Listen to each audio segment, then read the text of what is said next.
On va commencer.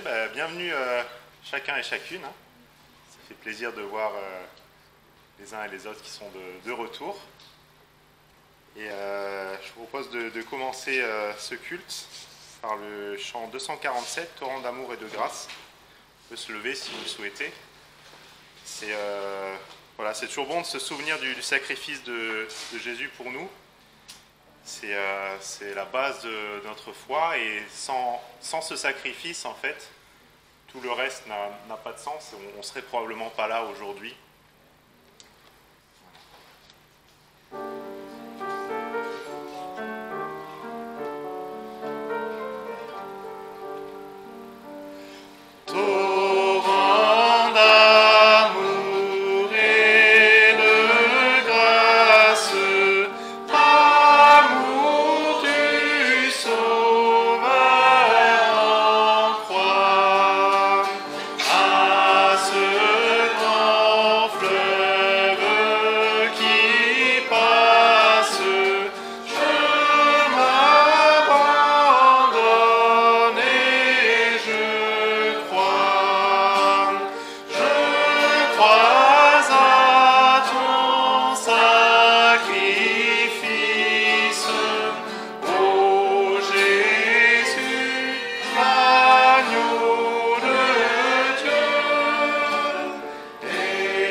Ce moment.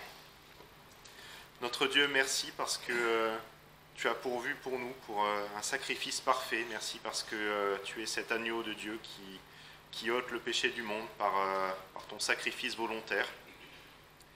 Nous te remercions pour cette liberté que nous avons encore de nous réunir aujourd'hui, ce temps particulier que tu nous donnes. Et nous voulons te le remettre, que cela puisse être un moment qui te soit agréable, Seigneur, que puisse encore nous parler par ta sainte parole et que nous puissions tourner les regards vers toi, Seigneur, pour te louer et t'adorer, parce que toi seul en es digne. Amen. Alors, vous pouvez vous asseoir ou rester debout, comme vous le souhaitez. On va poursuivre par le chant 184.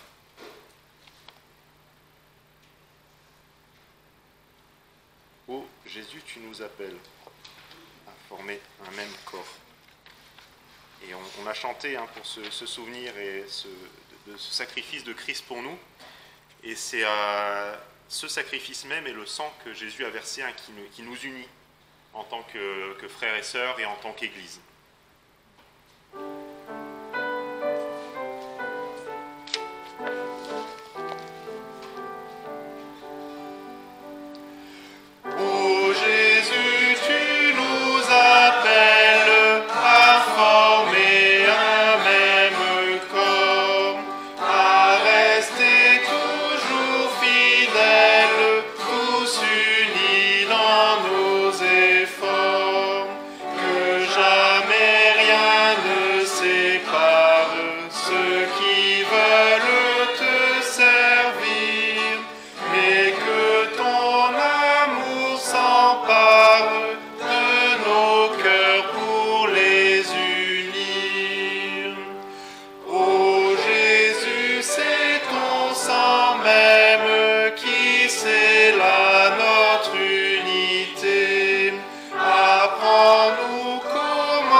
J'avais à cœur de vous partager un texte dans Hébreux 12, le début du chapitre.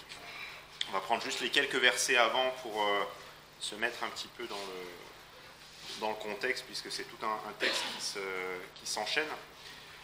Donc le chapitre 12 vient évidemment après le chapitre 11, je ne vous apprends rien. Mais c'est un chapitre qu'on connaît bien et qui nous parle de tous ces héros de la foi qui sont passés, qui ont cru aux promesses de Dieu sans forcément les voir. Et puis donc on a la fin du chapitre, verset 39, donc, qui nous parle de tous ces héros de la foi. Et tous ceux-là, ayant obtenu un bon témoignage par leur foi, n'ont point remporté les biens promis, Dieu ayant pourvu à quelque chose de meilleur pour nous, afin qu'ils ne parvinssent pas sans nous à la perfection. Et on arrive donc au chapitre 12. Ainsi donc, nous aussi, étant environnés d'une si grande nuée de témoins, tout ce dont il a été question avant, rejetant tout fardeau et le péché qui nous enveloppe aisément, courons avec constance ou avec persévérance dans l'arène qui nous est ouverte, regardant à Jésus, le chef et le consommateur de la foi, qui, méprisant l'ignominie à cause de la joie qui lui était proposée, a souffert la croix et s'est assis à la droite du trône de Dieu. C'est pourquoi, considérez celui qui a souffert de la part des pécheurs une si grande contradiction ou opposition, afin que vous ne succombiez pas en laissant défaillir vos âmes. C'est vrai que j'ai l'habitude de lire souvent dans une autre traduction, et la fin traduit un petit peu... Là, c'est écrit « afin que vous ne succombiez pas en laissant défaillir vos âmes ». Une autre version dit « afin que vous ne vous lassiez point l'âme découragée ». C'est vrai qu'on peut, justement, si on a l'âme découragée, l'âme peut défaillir, ça va un petit peu ensemble. Hein. Et si on se lasse justement à cause de ce découragement, eh bien, on risque après de succomber. Je fais une petite pause ici un petit peu, on va revenir en arrière, peut-être tu peux reprojeter le verset 1. L'auteur justement de l'Épître aux Hébreux, là, il semble dire qu'à la vue de tous ces témoins, justement, tous ceux qui sont passés avant, Eh ben, nous, notre rôle ou notre devoir, c'est de courir avec constance et persévérance. Et on a Paul, hein, qui est aussi, alors il n'est pas cité dans la liste évidemment, parce que c'était à peu près contemporain, mais lui aussi est un témoin et il parle alors j'ai pas cité les versets, hein, mais il nous parle de course, dans le verset du mois qu'on reverra tout à l'heure. Et puis lui, il y a des versets où il parle aussi, qui dit qu'il court, qui veut courir avec efficacité, c'est dans Philippiens 3,12, on ne va pas le lire, mais vous pouvez le chercher, c'est des versets aussi qu'on connaît. Il dit, je cours, il dit, mais je cours vers le but, voilà, c'est ça. Et puis il y a un autre passage où il nous dit qu'il a achevé la course, c'est quand il parle à Timothée, et qu'il a combattu le bon combat et achevé la course. Donc on a cette image de course, hein, qui est présente, et dans laquelle on doit rentrer aussi. Et donc justement, pour courir avec persévérance, on a ce passage qui nous dit, j'ai relevé 4 points en fait pour cette course. Il nous dit qu'il faut rejeter tout fardeau, le remettre au Seigneur, qu'il faut rejeter tout péché dans nos vies aussi, le confesser, l'abandonner, recevoir le pardon à la croix. C'est une première manière de courir justement sans être embarrassé. On peut passer au verset 2. Et l'auteur nous dit après de regarder à Jésus justement pour pouvoir courir et continuer à courir. Et verset suivant, de regarder à Jésus et, au verset 3, de considérer justement les souffrances de Jésus et toute l'opposition qu'il a rencontrée. Et là, ici, on a l'auteur qui semble dire que de considérer ces souffrances et cette opposition, c'est un moyen aussi de lutter contre le découragement quand on rencontre, nous aussi, des difficultés et de l'opposition à différents niveaux, hein, dans nos vies. On va poursuivre le texte, puis on fera encore un ou deux arrêts, verset 4. Vous n'avez pas encore résisté jusqu'au sang en combattant contre le péché. Et vous avez oublié l'exhortation qui vous est adressée comme à des fils. Mon fils, ne méprise pas le châtiment du Seigneur et ne perds pas courage lorsqu'il te reprend. Car le Seigneur châtie celui qu'il aime et il frappe de ses verges tout fils qu'il reconnaît. Si vous souffrez le châtiment, Dieu se présente à vous comme à des fils. Car quel est le fils que son père ne châtie pas? Mais si vous êtes exempt du châtiment auquel tous ont part, vous êtes donc des bâtards, c'est-à-dire des enfants illégitimes, et non des fils légitimes. D'ailleurs, nos pères selon la chair nous ont châtiés, et nous les avons respectés. Ne serons-nous pas beaucoup plus soumis au Père des esprits pour avoir la vie? Car nos pères nous châtiaient pour peu de jours, comme ils le trouvaient bon, mais Dieu nous châtie pour notre avantage, afin que nous participions à sa sainteté. Il est vrai que tout châtiment ne paraît pas sur le moment un sujet de joie, mais de tristesse. Mais ensuite, il produit un fruit paisible de justice pour ceux qui ont été ainsi exercés. On s'arrête là pour le moment. Peut-être tu peux remontrer le verset 5. On a cette exhortation de ne pas se décourager justement lorsque le Seigneur nous reprend. Et c'est vrai qu'on peut parfois être découragé, alors face à des épreuves, mais aussi tout simplement face à la correction ou une réprimande. C'est pour ça qu'on a cette exhortation qui est importante.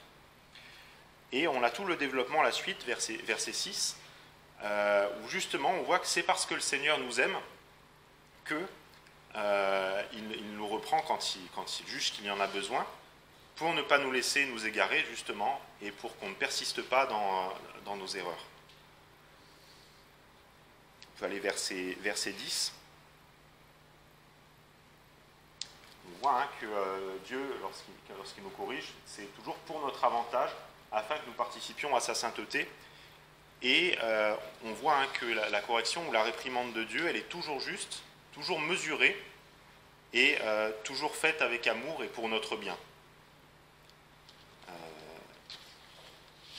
Des fois, les hommes corrigent ou réprimandent, pas forcément toujours de la bonne manière, mais Dieu, on sait que c'est toujours fait de la bonne manière et toujours pour notre bien.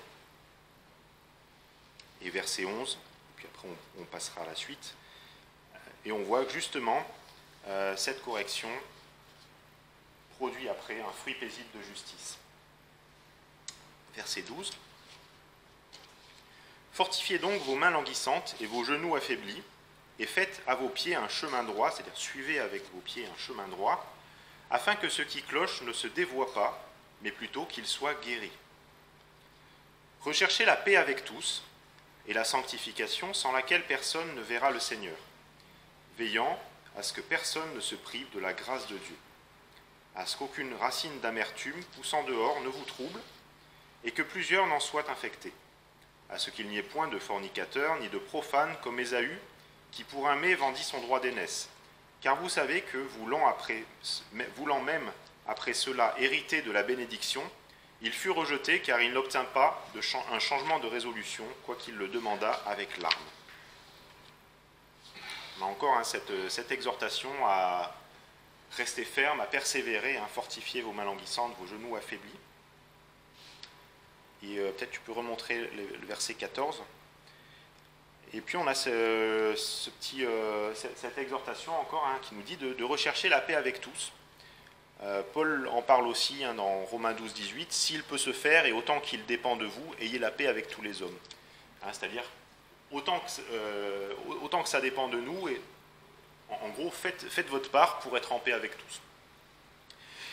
Et donc il dit avec tous, avec les frères et sœurs évidemment, mais pas seulement, avec tous, c'est beaucoup plus large. Et on a le verset 15 aussi qui nous dit justement que personne ne se prive de la grâce de Dieu.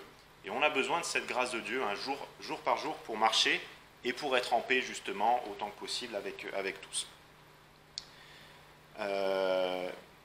Et dans la suite du verset, on voit cette histoire de racines d'amertume.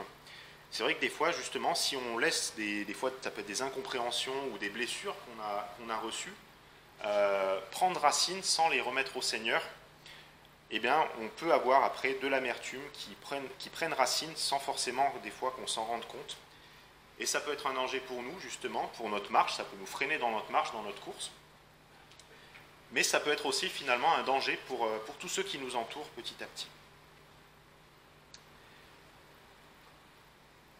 On va chanter ensemble maintenant.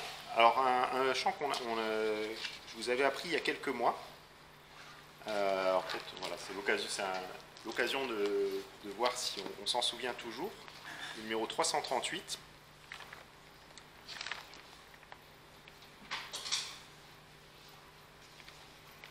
Et donc, c'est déchargez-vous sur Dieu de tous vos soucis. C'est le verset bien connu de Philippiens qui nous parle, selon ce qu'on a vu, c'est le problème justement de comment régler le problème des fardeaux qui peuvent nous charger dans la course.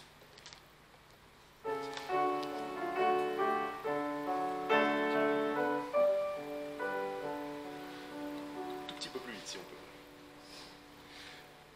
Déchargez-vous sur lui de tous vos soucis, car lui-même prend soin de vous. Déchargez-vous sur Dieu de tous vos soucis, car lui-même prend soin de vous. Encore une fois. Déchargez-vous sur Dieu de tous vos soucis, car lui-même prend soin de vous. Déchargez-vous sur Dieu de tous vos soucis, car lui-même prend soin de vous. Amen. On va prendre un deuxième petit chant, pareil, qui est assez court, alors celui-là qu'on connaît bien. 270, si mon peuple s'humilie. Et cette fois-ci, on parle du deuxième problème, le problème du péché qui peut aussi nous charger, nous freiner dans notre marche. Et là, on sait que la solution, c'est de venir à la croix pour recevoir le pardon et pour retrouver la communion avec le Seigneur.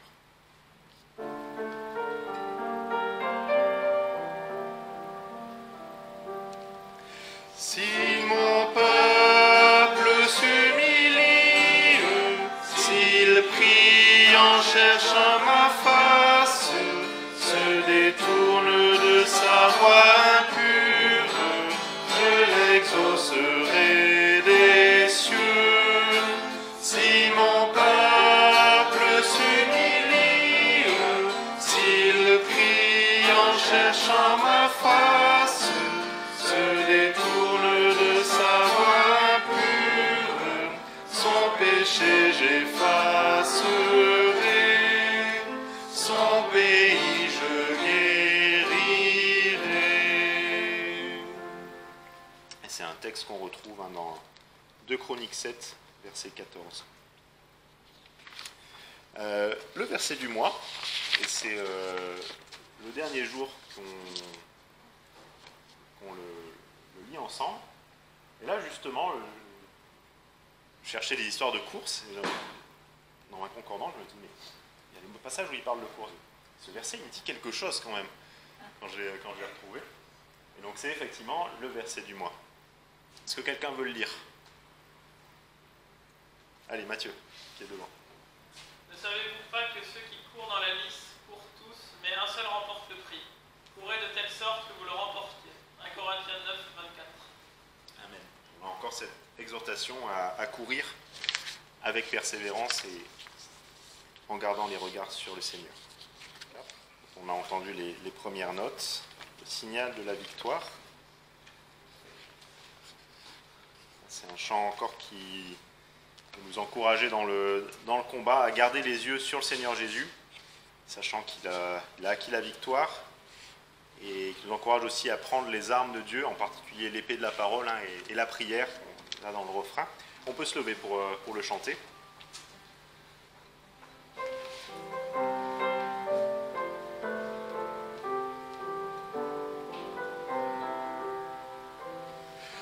Le signal de la victoire déjà brille aux cieux, la couronne de la gloire paraît à nos yeux. Je viens combattre encore, dit Jésus à tous. Oui, mon sauveur, je lutte à genoux, que l'ennemi plein de rage redouble ses coups. Nous ne perdons point courage, Christ est avec nous. Je viens combattre encore, dit Jésus à tous. Oui, mon sauveur, je t'implore, je lutte à genoux. Suivons, amis, la bannière du Sauveur en croix, et que notre âme entière se range à sa voix. Je viens combattre encore, dit Jésus à tous. Oui, mon sauveur, je t'implore, je lutte à genoux. Rude et longue est la mêlée, voici le secours. Dans nos mains prenons l'épée qui vainquit toujours. Je viens combattre encore, dit Jésus à tous. Oui, mon sauveur, je t'implore, je lutte à genoux. Amen. Rude et longue est la mêlée, mais voici le secours. Le Seigneur vient et le Seigneur nous apporte son secours au moment opportun. Je vais laisser la place à Didier pour la parole, le message. Donc on va lire un texte ce matin dans l'évangile de Marc au chapitre 16. Des fois je me dis, mais Didier, tu vieillis, j'ai l'impression de prêcher toujours les mêmes messages, mais c'est sûr que ça fait presque 30 ans. Donc à la longue, dimanche après dimanche, il y a des textes qui, dans notre lecture, ressortent, même si on les a déjà partagés, on se dit, ils vont dire encore ça. Mais bon, moi j'ai l'impression de les avoir entendus 50 fois, mais j'espère que ce n'est pas le cas pour vous. Qu'il y aura encore une petite perle, une petite pépite, comme disait Yannick tout à l'heure. Marc chapitre 16, on va lire ce texte. Je vais prier juste avant.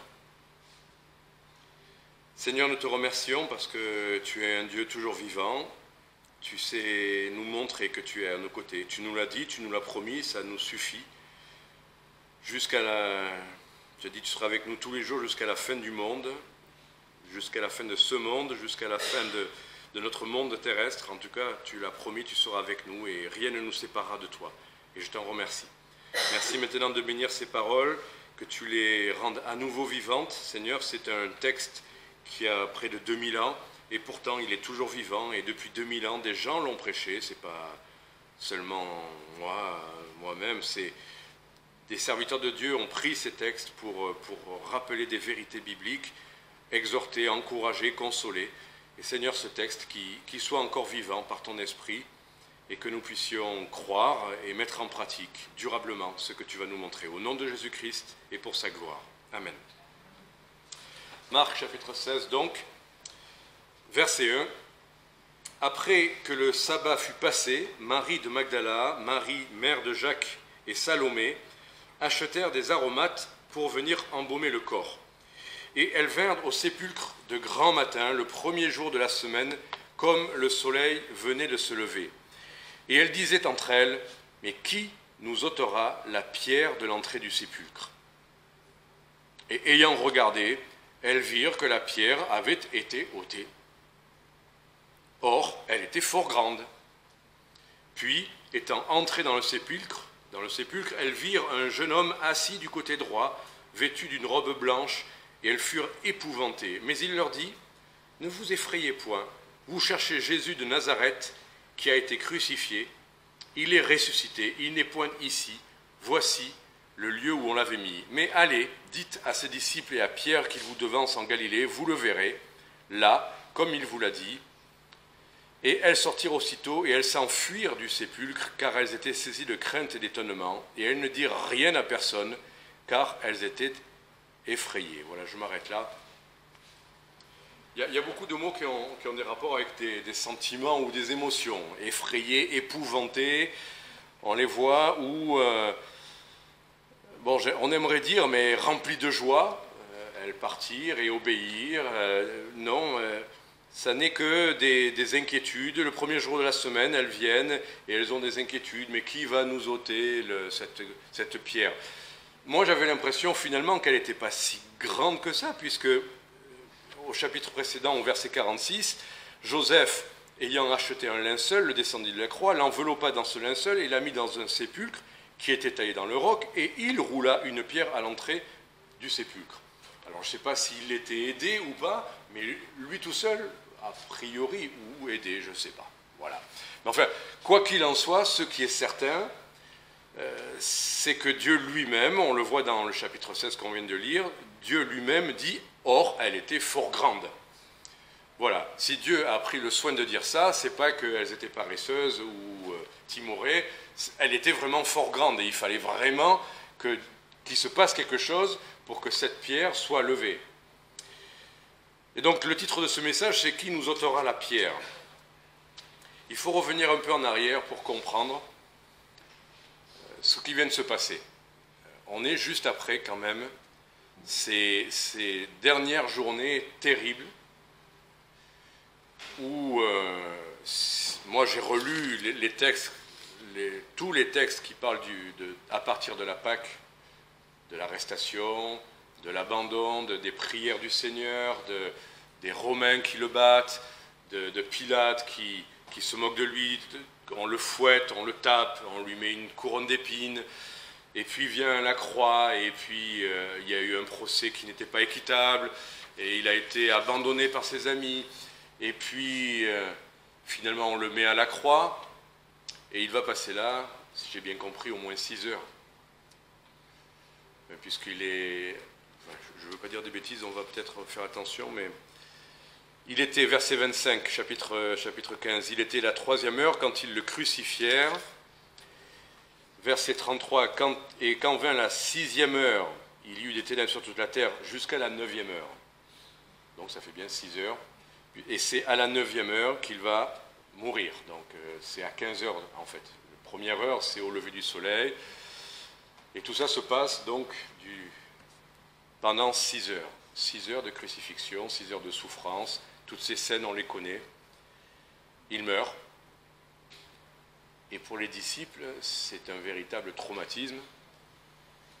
Il l'aimait, il l'avait suivi, il l'avait vu faire des miracles, il comptait sur lui. Le monde allait changer, Israël allait reprendre la première place qui lui était due, les Romains allaient être dans leur esprit, allaient être vaincus, et voilà que tout s'effondre, tout s'écroule, tous leurs projets, tous leurs espoirs sont anéantis. Dans des scènes terribles. Les souffrances, la trahison, l'abandon, la violence, la mort. Qu'est-ce qu'on peut tirer comme conclusion après que tout soit arrivé? Nous connaissons la suite, mais si on ne connaît pas la suite, on pourrait dire l'ennemi est le plus fort. Voilà, c'est tout. On a cru qu'il allait nous délivrer, on a cru qu'il était le Messie, on a cru que maintenant il est vaincu, il est mort. L'ennemi est plus fort. Voilà dans quel état d'esprit se trouvaient les disciples à cet instant-là. C'est pour ça qu'ils se cachaient, qu'ils s'étaient enfuis. Mais nous venons de lire la suite de l'histoire.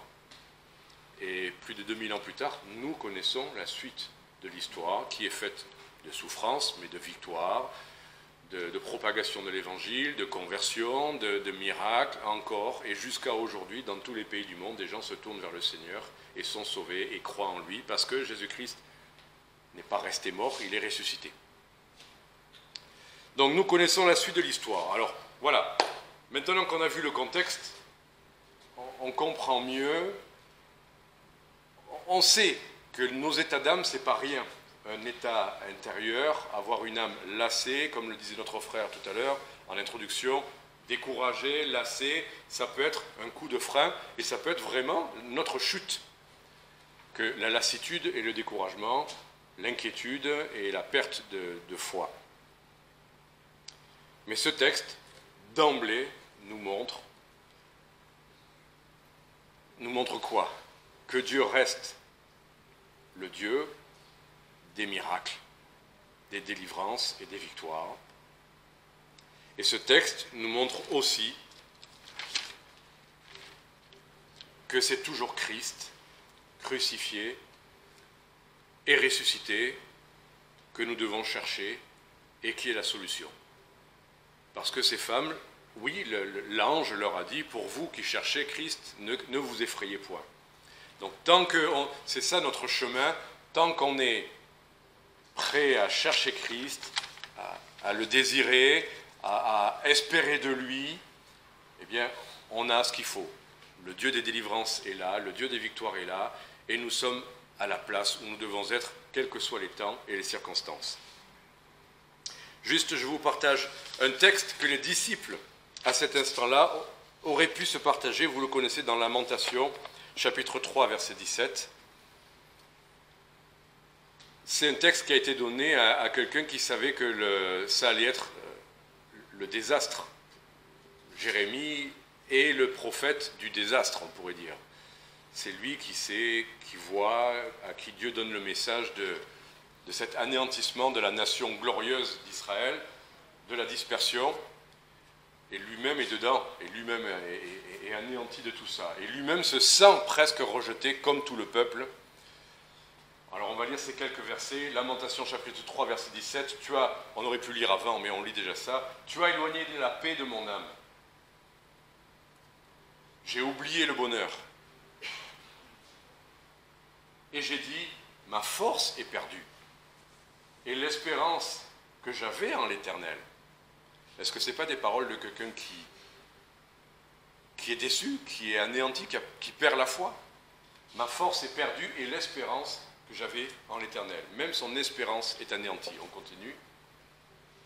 Mais il parle quand même à Dieu. Et il lui dit, souviens-toi de mon affliction, de ma misère, ce n'est qu'absinthe et que poison. Mon âme s'en souvient sans cesse et elle est abattue au-dedans de moi. Voici ce que je veux rappeler à mon cœur. C'est pourquoi j'aurai de l'espérance. ce sont les bontés de l'Éternel que nous n'ayons pas été consumés. Ses compassions n'ont point défailli. Elles se renouvellent chaque matin. Ta fidélité est grande. L'Éternel est mon partage, dit mon âme, c'est pourquoi j'espérerai en lui. L'Éternel est bon pour ceux qui s'attendent à lui, pour l'âme qui le recherche. Donc, à la fois, il y a cet état reconnaissant, Jérémie a l'air complètement anéanti, complètement découragé, complètement abattu, il le dit, mais il y a comme cette petite étincelle ou petit rebond dans son âme de se rappeler que les bontés de l'Éternel, quoi qu'il arrive, ne sont jamais épuisées, que sa fidélité, quoi qu'il arrive, demeure. Et voilà ce qu'il veut repasser dans son cœur en disant « J'espérerai en l'Éternel ». Et à la fois, cette tournure de phrase, on va dire, c'est le futur, je crois. C'est à la fois quelque chose qui va venir, mais c'est à la fois une promesse qu'il prend. Il dit « J'espérerai en l'Éternel ». C'est lui-même qui s'engage dans cette phrase. C'est pas juste « Plus tard, j'espérerai en l'Éternel ». Comme, vous voyez comment on dit les choses. Oh, je ferai ça demain. Ça s'appelle procrastiner. C'est du futur. Ça ne veut pas dire obligatoirement d'ailleurs qu'on le fait. Parce que... Mais une manière de le dire, c'est je le ferai demain. C'est un engagement, c'est une prise de position et on le fait. Vous voyez, le même temps, la même tournure, mais qu'est-ce qu'il y a dans notre cœur? Et je pense que Jérémie, à cet instant-là, c'est à la fois, ça va se faire, un espoir, et à la fois une résolution. Il le dit deux fois. Il le dit deux fois comme une prise de position. Et c'est ça qu'on doit faire. À la fois, le jeter comme hésitant. Seigneur, tu vois ma foi, tu sais que... Mais quand même, je veux chercher en toi. Quand même. Et puis, finalement, en prenant ce chemin de vouloir reprendre espoir, on s'affermit à nouveau dans l'espoir. C'est ce qui s'est passé dans son cœur. Et après, il retrouve, et Dieu lui rappelle ses promesses. Dieu est bon pour ceux qui s'attendent à lui, pour l'âme qui le cherche. Et voilà la solution. Et c'est ça qu'on voit aussi dans le texte avec les femmes qui viennent au sépulcre. On va voir que Dieu a fait des choses extraordinaires pour ouvrir la voie, mais aussi, il leur a rappelé que de chercher Christ, c'est ça qui est la source de toute bonté pour nous. Donc ceci étant dit, on va survoler quelques idées de ce que ça peut être, ce que peuvent être des pierres fort grandes dans notre vie pour être dans cet état. Bon, ça nous a été un tout petit peu dit tout à l'heure, donc je ne vais pas tout redire. On va faire un survol. Qu'est-ce qui peut être une pierre lourde qui pèse sur notre âme? Alors, actuellement, on aurait tendance à dire la chaleur, l'été, la canicule. C'est vrai, ça pèse. On pourrait dire le monde tel qu'il est aujourd'hui, les méchants, les guerres, les virus, la rentrée, etc., etc. C'est vrai, c'est vrai. Mais tout irait bien qu'on pourrait aller mal, à l'intérieur. Pourquoi? Parce qu'il y a souvent notre propre faiblesse, notre propre nature, notre propre péché, qui, je pense, est une des principales sources de notre abattement ou découragement. N'allons pas chercher midi à 14h ou chez le voisin ce qu'il y a dans notre propre cœur. Donc notre propre péché. Et là, il faut se rappeler que la pierre a été déjà enlevée. Elle est fort grande. Ne disons pas, non, moi j'ai juste des petits détails dans ma vie qui ne vont pas. Des fois, ça va quand même par rapport à avant ma conversion. Mais il y a des fois où on a l'impression de voir soit en beaucoup plus grand des petites choses, soit beaucoup de choses qu'on a cherché à minimiser jusque-là. Oui, notre péché est grand. Oui, la pierre est grande et lourde. Et si on croit que c'est juste un petit caillou, je crois qu'on a besoin de remettre des lunettes.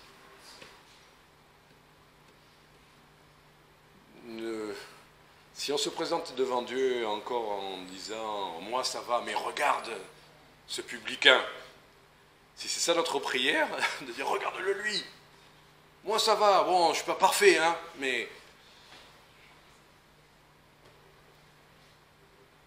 Si mon peuple s'humilie, des fois, ce chant, je me dis, oui, mais ça c'est Israël. Oui, c'est vrai, c'est Israël. L'Église, oui, il y a des églises, ça marche pas top.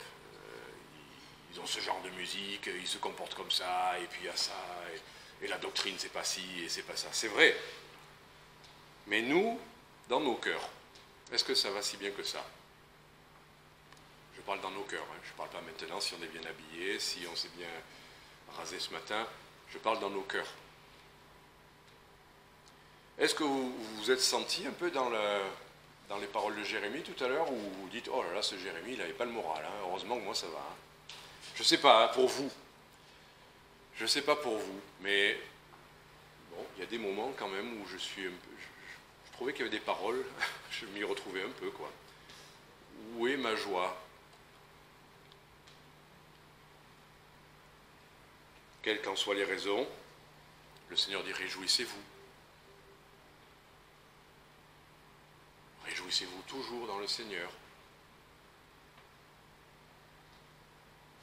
Ayez une entière espérance dans les choses qui vous sont annoncées, etc., etc. Je ne dis pas ça pour qu'on se lamente, qu'on se flagelle, qu'on fasse une introspection. Je dis ça parce que la pierre est fort grande. Et il faut que ce soit Dieu qui l'enlève, pas nous. Parce que nous, pour l'enlever, on a des procédés. Hein. Depuis Adam et Ève, c'est la faute à la femme que tu as mis à côté de moi. C'est la faute au serpent. Et puis après, les philosophes, les sociologues, les penseurs humains ont dit c'est la faute à la société. C'est la faute aux parents. C'est la faute parce qu'il n'y a plus d'autorité. Et c'est trop dur maintenant. C'est la faute à... Donc ça, c'est les stratégies humaines pour dire la pierre, elle est grande, mais c'est pas ma faute. Non, c'est notre pierre. Hein. Ne cherchons pas à gauche ou à droite, c'est notre pierre. C'est le point de départ. Alors, qui nous l'enlèvera, cette pierre? La bonne nouvelle, c'est que Christ nous l'a enlevée. C'est la première chose à croire. Romains 8, verset 1. Il ne faut pas diminuer la gravité ou la taille des choses. Il faut demander une œuvre surnaturelle de Dieu. Et c'est ce que dit le Seigneur, il n'y a donc maintenant aucune condamnation. Est-ce que, quand on a ces moments où on voit toutes ces choses en nous qui ne vont pas, qui ne sont pas ce qu'elles devraient être, que nous ne sommes pas, que nous ne réagissons pas, que nous ne pensons pas, que nous n'aimons pas, que nous...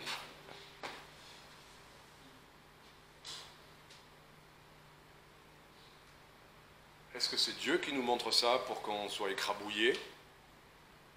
Ou est-ce que, finalement, quand Paul l'a reconnu, Romains 7, c'est Paul qui le reconnaît. Je fais le mal que je ne veux pas et je ne fais pas le bien que je veux. Au moins, il est lucide et au moins, il est sincère et au moins, il fait face à la réalité. Je ne fais pas, c'est pas vrai. Je ne fais pas le bien que je devrais faire et je fais le mal que je ne veux pas faire. Arrêtons de dire, si, j'y arrive presque, ou c'est mieux qu'avant, ou...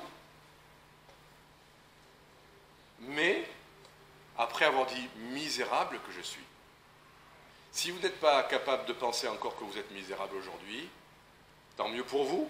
Soit vous êtes pleinement en Christ, déjà ressuscité, assis dans le ciel avec lui, et gloire à Dieu, parce que là c'est en Christ.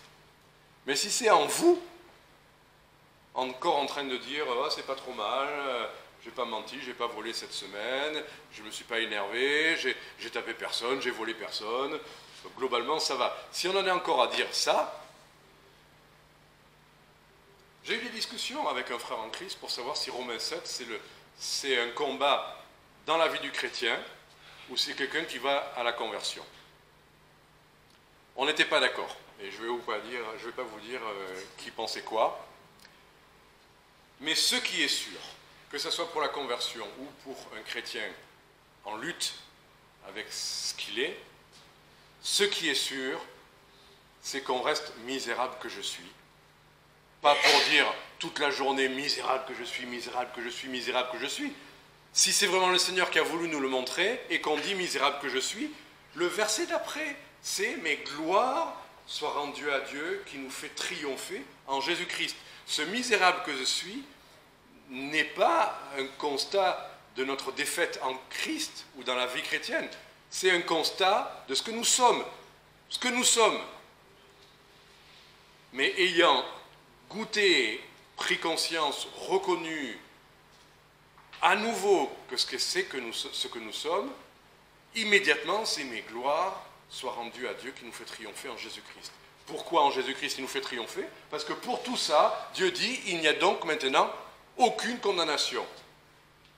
Ce qui nous écrase, c'est pas tant le mal qu'on fait, c'est de ne pas savoir quoi en faire après qu'on l'ait fait.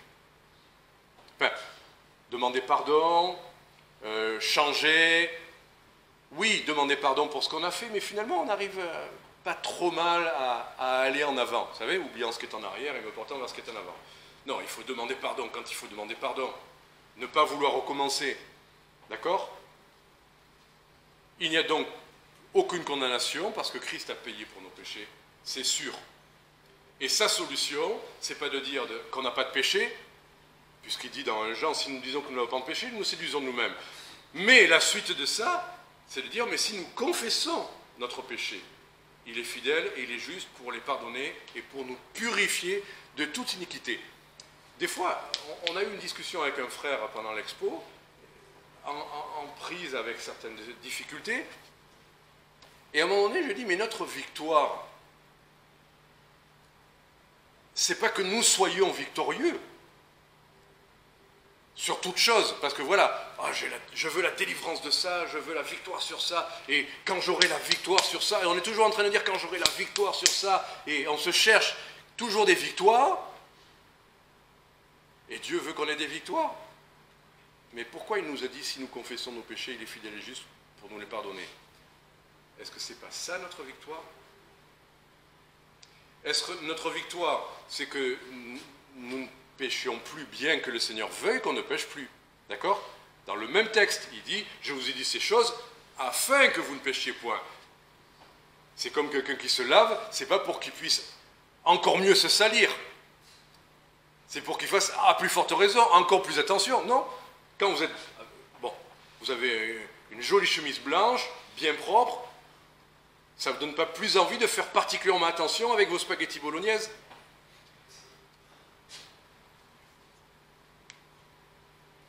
Donc, Dieu nous dit ça afin qu'on ne pêche point.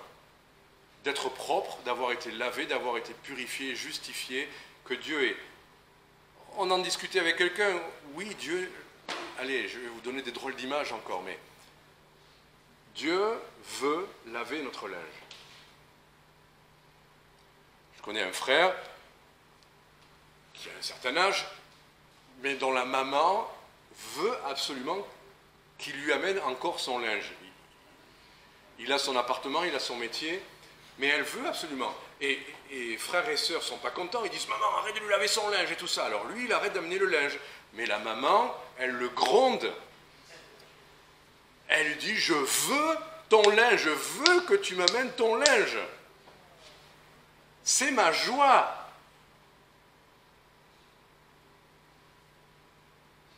Dieu veut qu'on lui amène ce qu'on est et nos péchés. Dieu ne veut pas qu'on passe notre temps à nous bagarrer avec nos péchés, il veut qu'on demande pardon et il veut nous purifier. Je sais que ça va faire drôle d'entendre ça. Dieu ne veut pas qu'on pêche.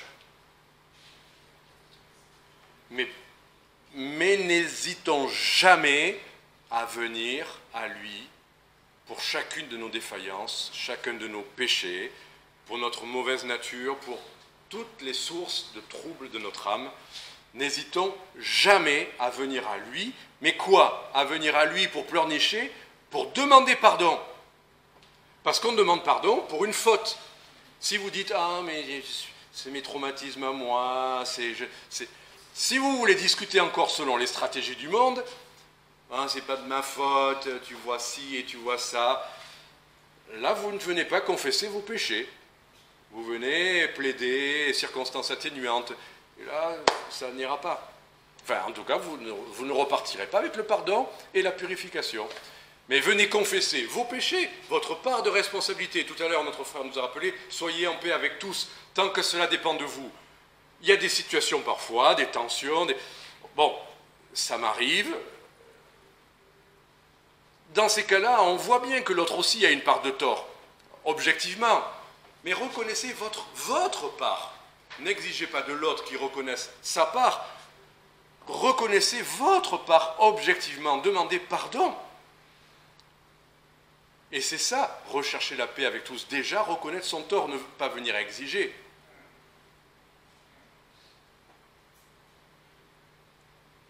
Et ça, c'est vraiment une clé pour notre vie. Demandez pardon toujours à Dieu, demandez pardon toujours aux frères. Ça ne résout pas tout, parce que si un frère ne veut pas vous pardonner, il ne vous pardonnera pas. C'est pour ça qu'il y a écrit « autant que cela dépend de vous ». Et venez pas dire « moi, je reconnais ça, et toi maintenant ». Attendez, laissez le Seigneur faire son œuvre.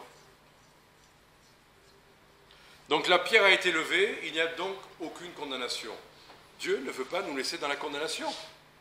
Mais confessons nos fautes, marchez en Christ, c'est ce qu'il nous a dit. C'est pardonnez-vous les uns les autres, aimez-vous les uns les autres, supportez-vous les uns les autres. C'est tout ça. Il n'y a aucune condamnation. Dieu ne veut pas nous laisser dans la condamnation. D'accord? Ça, c'est lui.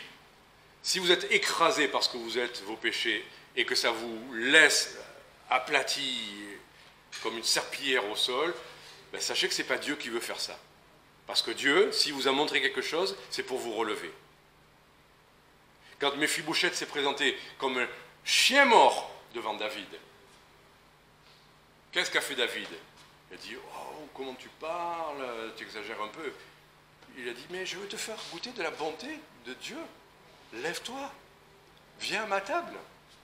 Boiteux, viens à ma table quand même. » Et Méphibosheth, tous les jours de sa vie, jusqu'à sa mort, a été à la table de David.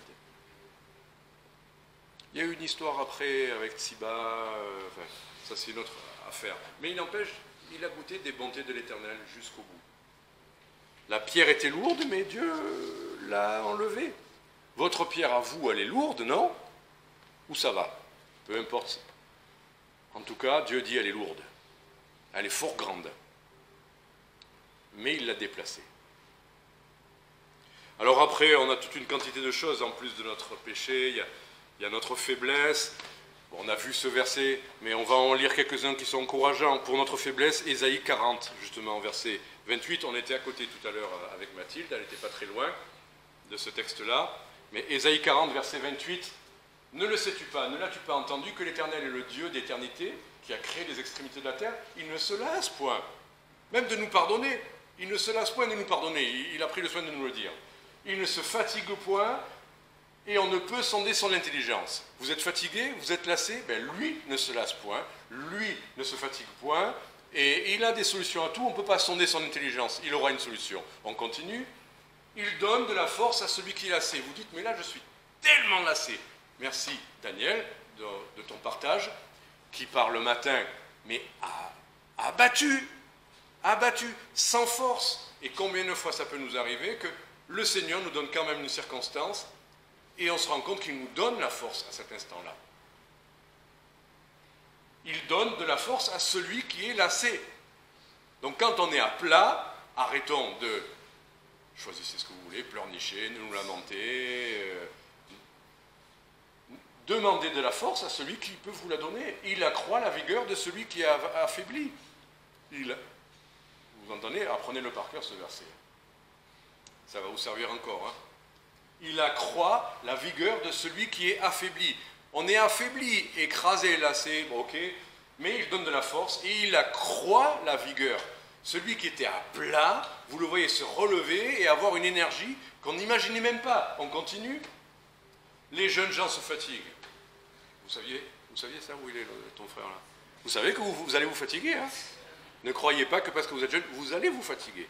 Dieu va vous demander plus que vous pouvez, c'est ça le principe. Hein. Donc le camp, les jeunes gens se fatiguent et se lassent, les jeunes hommes, imaginez-les, tous là, deviennent chancelants. Vous entendez ça les jeunes? Vous allez être chancelants. Vous dites, mais non, moi j'ai la condition. Vous savez que vous aurez des circonstances où vous pourriez être comme ça. On verra à la fin de l'été. Les jeunes hommes deviennent chancelants, mais ceux qui s'attendent à l'Éternel reprennent, mais d'où elles viennent? Elles reprennent de nouvelles forces. Les ailes. Parce que vous marchez, mais nous on vole. Les plus vieux. Les ailes leur reviennent comme aux aigles. Ils courront et ne se fatigueront point, ils marcheront et ne se lasseront point. Ceux qui se confient en l'Éternel, et pas dans la vigueur des chevaux ou des jambes. Voilà pour nos faiblesses. Une pierre, des fois, c'est « Ah, Seigneur, ça, j'arriverai pas à le faire. Je ne sais pas le faire, je ne sais pas comment le faire. » Ça vous arrive, ça? Avec l'Internet, ça devrait vous arriver normalement. Avec des démarches administratives, ça peut arriver aussi. Alors, 2 Corinthiens, chapitre 3, verset 3.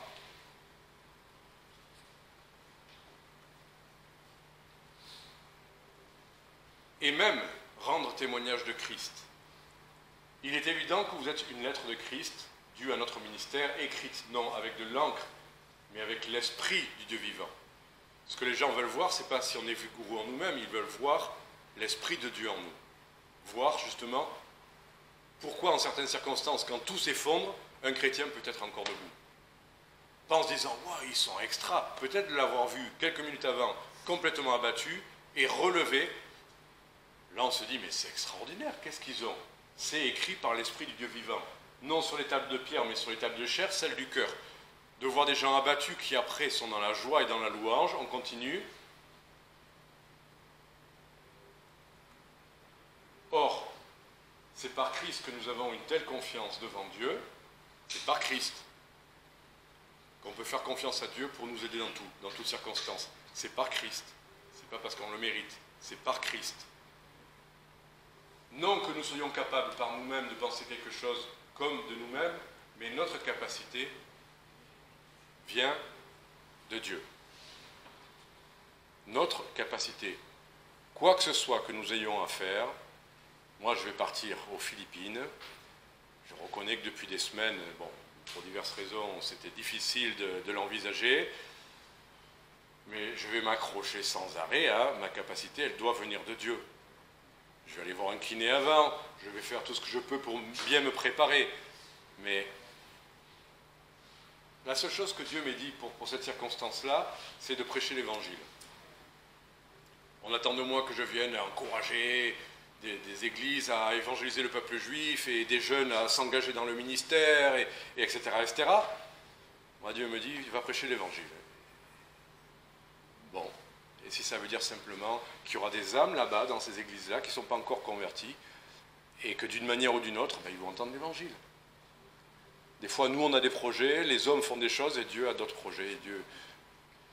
Donc, on sait ce qu'on a à faire, mais quoi qu'il en soit, notre capacité nous vient de Dieu. Pas d'inquiétude. Notre capacité nous vient de Dieu. Alors, nos ressources, nos problèmes, le pardon, tout ça, on en a parlé un peu à la réunion de prière. La pierre a déjà été enlevée. Bon, il faut qu'on trouve un appartement à Paris pour Irène. Il y a un tronc d'arbre qui est tombé sur ma voiture et il faut que je fasse des déclarations à des services municipaux qui ne répondent jamais. Mais vous avez 5 numéros d'un même service, il n'y a pas une personne sur les 5 qui décroche le téléphone. Vous le faites à 10 heures, il n'y a personne. Vous le faites à 15 heures, il n'y a personne. Vous avez le nom et les coordonnées de la responsable, vous écrivez, vous téléphonez, vous laissez des messages. Personne ne répond. Alors vous vous dites, oui, c'est la fin juillet, début août, c'est normal, c'est voilà. Ok, mais quand même, quoi, pas une personne qui décroche jamais dans un service de déclaration des sinistres. On en parle un tout petit peu, on prie pour ça, je recommence, ça décroche pas, ça décroche pas, ça décroche pas.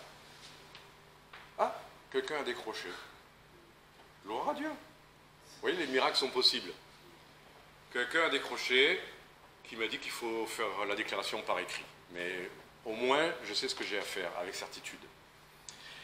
Dieu enlève les pierres si on prie avant. Voilà. On a prié pour ça spécifiquement. Pour l'appartement d'Irène, on verra la fin de l'histoire. Mais il y a des choses qui se sont passées en 2 jours, assez incroyables. On attend la fin de l'histoire. Philippiens 4,6, vous connaissez ce verset, ne vous inquiétez de rien, mais faites connaître à Dieu vos besoins. Besoins. Et là encore, on parlait de laver le linge, mais apporter aussi du repassage, si vous voulez. Il faut que Dieu mette tout en place, il faut que Dieu arrange tout. Nous, on cherche des solutions. Qui nous enlèvera cette pierre? Comment on va faire? Et il faut chercher, il faut réfléchir. Mais avant toute chose, faites des prières. Avant toute chose, ne vous inquiétez pas. Avant toute chose, sachez qu'en Christ, il sera pourvu. En Christ, il sera pourvu. Selon sa richesse et avec gloire en Jésus-Christ. J'attends la fin de l'histoire, mais j'ai vraiment envie de vous en parler de cette histoire avec Irène. On en reparlera plus tard. Je ne veux pas spoiler. Donc voilà, Dieu pourvoira à tous nos besoins. Et quand il a dit tous nos besoins, est-ce qu'il a dit à tous vos besoins financiers? Besoins financiers, administratifs, voiture, organisation, fatigue, mal de dos, besoin. Voilà. Et ça, quand même, Dieu l'a répété, de décharger sur lui. D'ailleurs, c'est dans 1 Pierre, hein, déchargez-vous sur lui de tous vos soucis. Alors, je termine avec, bon, ok, la pierre est enlevée, allons-y, faisons-lui confiance, prions, et au fur et à mesure qu'on avance, prions quand même, hein, parce que il faut qu'il enlève, hein, il faut pas nier la pierre, il ne faut pas essayer de rentrer si la pierre est toujours là. Hein. Il faut prier que Dieu l'enlève. Mais tout de même, c'est ce que je vous disais, et je vais terminer avec ça, mais il leur dit, ne vous effrayez point, vous cherchez Jésus de Nazareth qui a été crucifié. Alors c'est étonnant, selon l'Évangile, c'est vous qui cherchez Jésus. On a l'impression, vous qui cherchez Jésus, ben, ne vous effrayez point. Mais là, tel que c'est dit, vous ne vous effrayez point, vous cherchez Jésus de Nazareth. Là, c'est un ordre. Les deux sont valables. Ne vous inquiétez pas, tant que vous cherchez Christ, Dieu s'occupe de vos besoins, c'est ce qu'on a vu tout à l'heure. Cherchez premièrement le royaume de Dieu, cherchez Christ, ne vous inquiétez pas. Mais il nous le répète aussi, vous cherchez Christ, diligemment. Revenez à cette leçon-là. Colossiens 2, 8 à 10, on va lire 2 versets, ça sera la conclusion, on aura terminé à midi pile. Donc Colossiens chapitre 2, prenez garde que personne ne vous séduise par la philosophie, par de vaines tromperies selon la tradition des hommes, selon les rudiments du monde et non selon Christ. Car en lui, toute la plénitude de la divinité habite corporellement. Conclusion, vous avez toute plénitude en lui, qui est le chef de toute principauté et puissance. Peut-être que ce que ça peut vouloir nous dire, c'est que non, Dieu n'enlèvera pas toujours des choses qui nous embêtent dans nos vies, dans nos circonstances. C'est pas vrai. Moi, j'ai cru que j'aurais jamais le Covid. Je l'ai eu. J'ai cru quand même, on a tenu bien 2 ans avec le psaume 91. Mais le moment où j'ai commencé à en parler à des frères que je croyais dans le psaume 91, c'est le moment où j'ai attrapé le Covid. Donc, voilà. Donc Dieu ne va pas nous empêcher d'avoir des problèmes, des soucis, je ne sais pas comment ça se passait dans l'avion, je ne sais pas.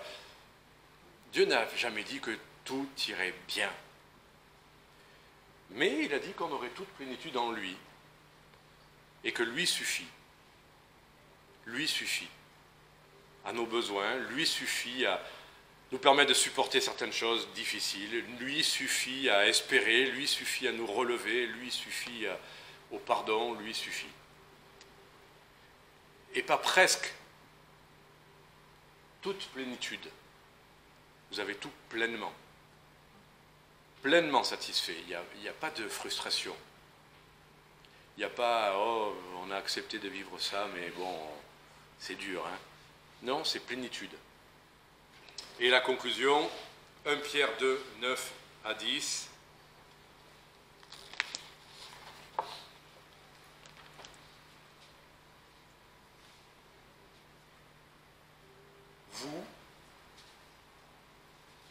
Vous êtes la race élue, la sacrificature royale, la nation sainte, le peuple acquis, pour annoncer les vertus de celui qui vous a appelé des ténèbres à sa merveilleuse lumière.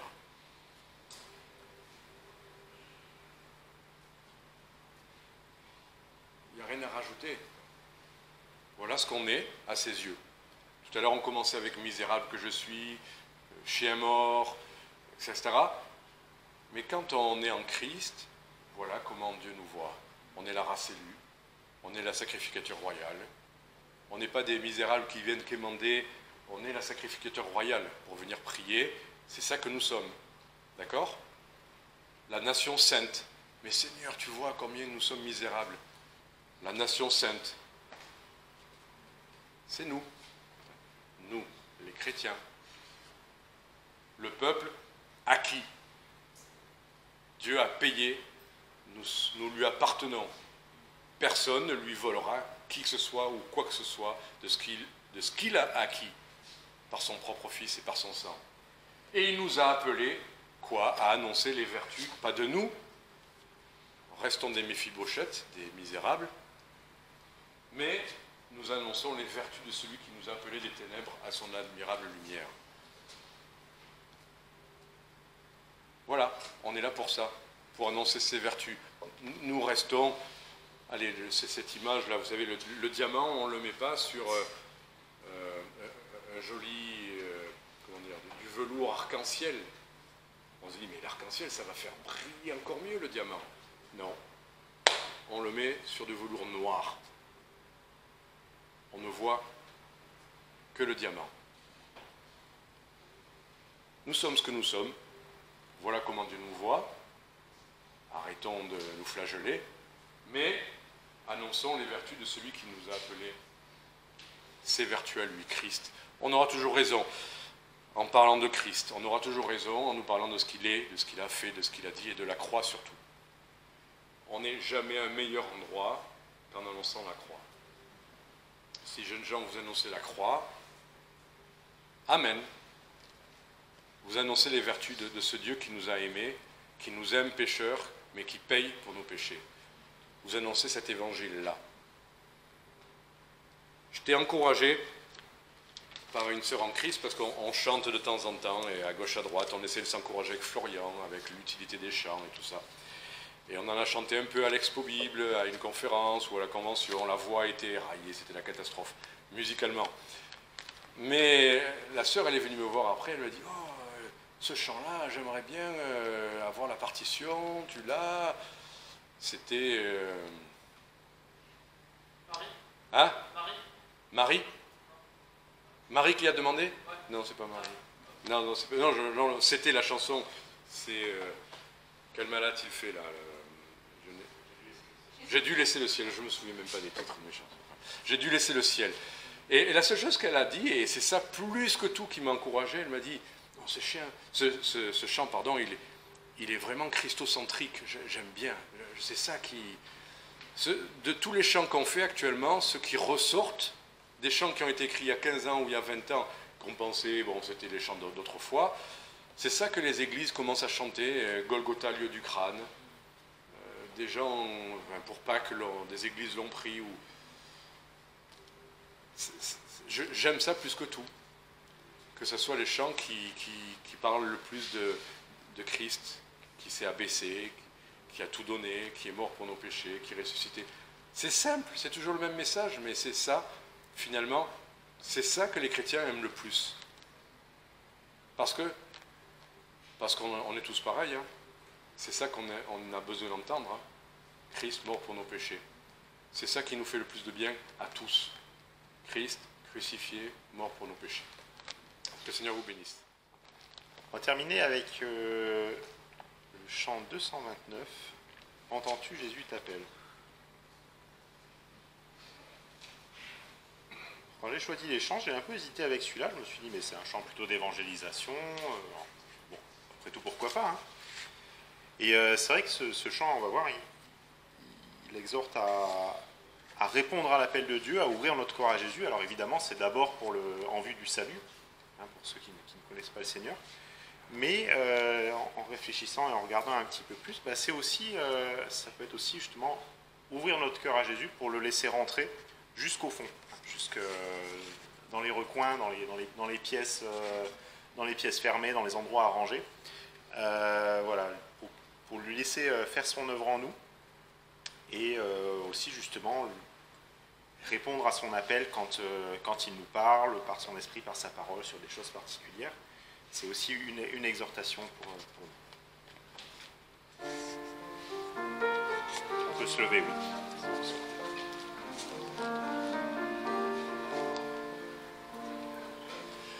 Entends-tu Jésus t'appelle, viens au pécheur, il t'attend.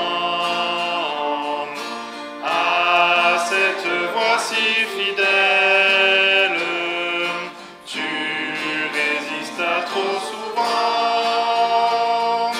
Laisse entrer le roi de gloire, ouvre ton cœur à Jésus.